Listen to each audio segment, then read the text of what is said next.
La Libye aujourd'hui, une raffinerie de pétrole en feu après une attaque de Daesh. Pas d'armée, pas de police, pas d'État, mais près de 700 milices et tribus qui occupent le terrain. Ce sont elles qui font la loi.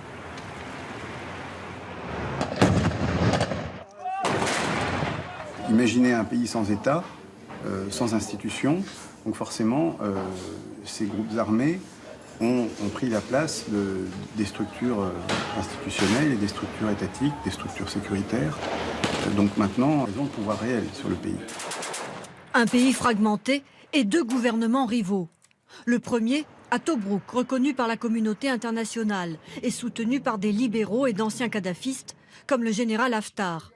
Cet homme veut combattre tous les islamistes, radicaux et modérés. L'autre gouvernement, autoproclamé, est à Tripoli. Il contrôle les régions de l'Ouest, soutenu par des brigades révolutionnaires et des islamistes modérés. Jusqu'ici, les efforts de la communauté internationale pour aboutir à la formation d'un gouvernement d'union n'ont rien donné. À qui profite cette division? À Daesh, qui monte en puissance depuis 1 an et demi. Les djihadistes qui paradent ici seraient près de 3000, dont de nombreux Tunisiens, Égyptiens, Soudanais. Ils contrôlent déjà la ville de Sirte. Ils cherchent maintenant à s'étendre vers l'Est, car c'est là que se concentrent les terminaux pétroliers et gaziers.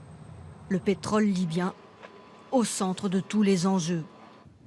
Daesh a désormais des cellules disséminées un peu partout en Libye.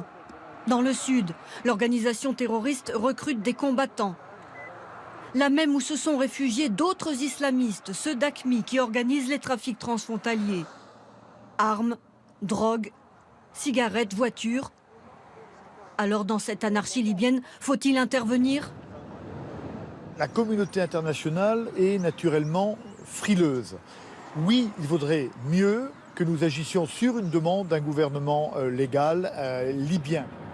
Mais actuellement, les habitants restent méfiants et divisés face à la perspective d'une nouvelle intervention étrangère en Libye.